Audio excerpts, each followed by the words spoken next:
thank you for inviting me to the Harn Museum of Art. I'm very excited about great artwork you will show me today.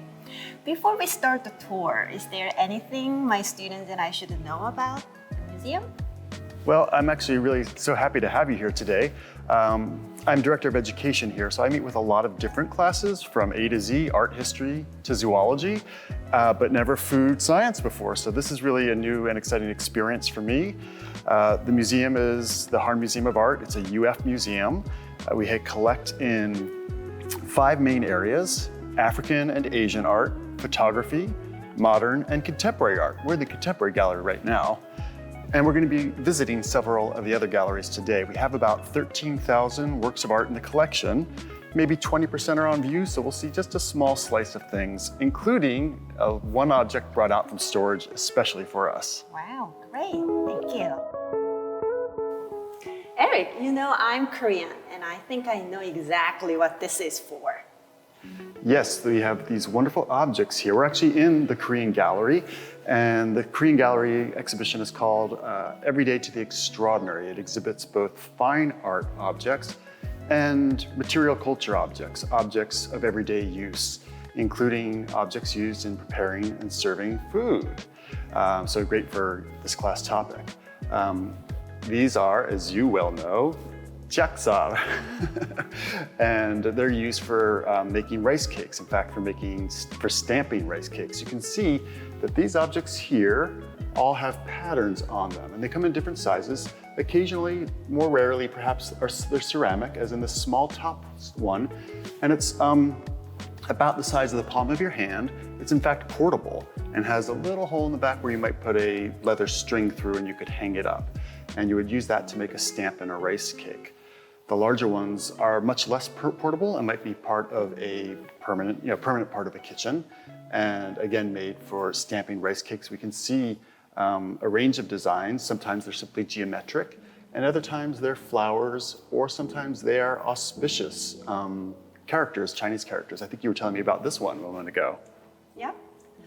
Doksar is a great example of food molds and food stamps. And food molds and stamps are still commonly used to create patterns or shape food in food industry. I wonder if my students can find some examples of food products created using food molds and stamps. By the way, could I borrow doksar from the museum? I can make really yummy rice cake for you. I would love one of your rice cakes, but I'm afraid we'd both get in pretty big trouble if I tried to loan you one. Okay, let's move on to the next item. Sounds good.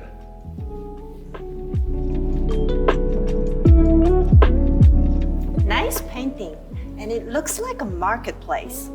That's exactly what this is. This is a market. It's called Street Scene Marketplace. It's actually the Gammelstrand Marketplace in Copenhagen, Denmark. The artist was born in Norway. It's Jonas Lie, born in Norway in 1880, but by the time he was 13 years old, his family had moved to New York City, where he grew up, studied art, became a very well-known artist painting seascapes, landscapes, and urban scenes.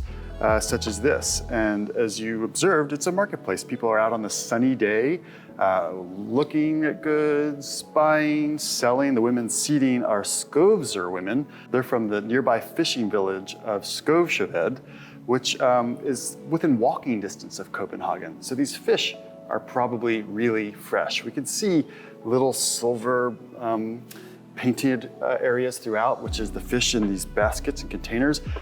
But one thing I noticed that we don't see is ice or melted water.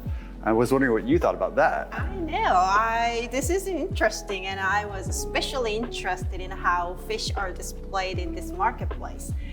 And I wonder if my students can think about the proper way of display seafood in an open marketplace like this painting.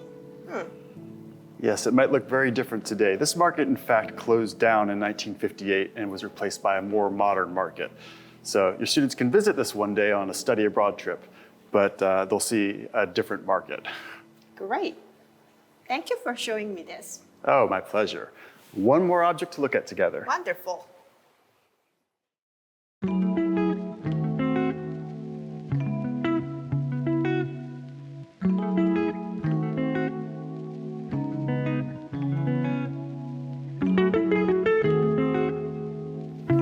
What's the next item? Is this a bowl? It certainly is. So we're in the African gallery, although this is an object brought out from storage by my colleague Jess, who's the head registrar here at the museum and is allowed to handle objects in a way that we don't. This is a Fulani wooden bowl made by the Fulani people, who are nomadic people who have been spread throughout the Sahel, the Sahara, and West Africa. So that's a large area of North Africa and West Africa, and they're nomadic, as I say. This particular bowl is from Mauritania, which is in West Africa. And we can see that on the inside, it's fairly smooth, and on the outside, it's highly decorated. What do we see? I see diamonds and maybe some squares and parallel lines at an angle and running all the way around the outside. So lots of geometric decoration, and there's a little handle over here. That handle plus the incision, you can imagine you could pick up and have a little grip to the bowl as you're carrying it.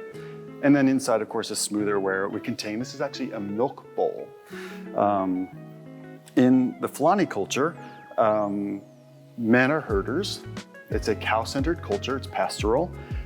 Women will set up the family tent, weave the floor mats, the wall mats, and they'll actually decorate bowls like this. So this would have been prepared and decorated by a woman. And it's sort of at the center of a cow-centered culture, right? Connecting the herding to the actual serving and preparing of foods. This would be used to hold fresh curdled milk.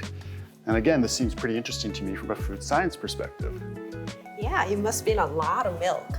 And this is one fine artwork, but from the food safety perspective, wood is a porous material, so the utensils or bowls made of wood, that's always not the best choice. I wonder if my students can understand the limitations of bowls or utensils made of wood. Yes, sometimes the beauty of a form isn't always part of a proper function from certain perspectives. Exactly. So it's been really interesting for me to look at this object with you through the food science lens, Sue. Thank you for the tour, Eric, and for all the great artwork you showed me today. I had a great time. And surprisingly, this was the great way to discuss food science. I never thought I could teach food science through arts, but now I know I can. Absolutely. And of course, your students can come and explore the works of art here at the museum. This bowl is from storage. Our friend Jess brought it out, but it can be seen in our digital collection at harn.ufl.edu/collections. And almost all the works in the museum are on view there, really lovely digital images and lots more information. And if you're in town, students can visit the museum in person. We're open every day except Monday, and the museum's always free. That's great. Oh, all the talking and looking at food and cooking, that makes me hungry. And I know that you have a great little cafe at the museum. So let's go, I want something sweet.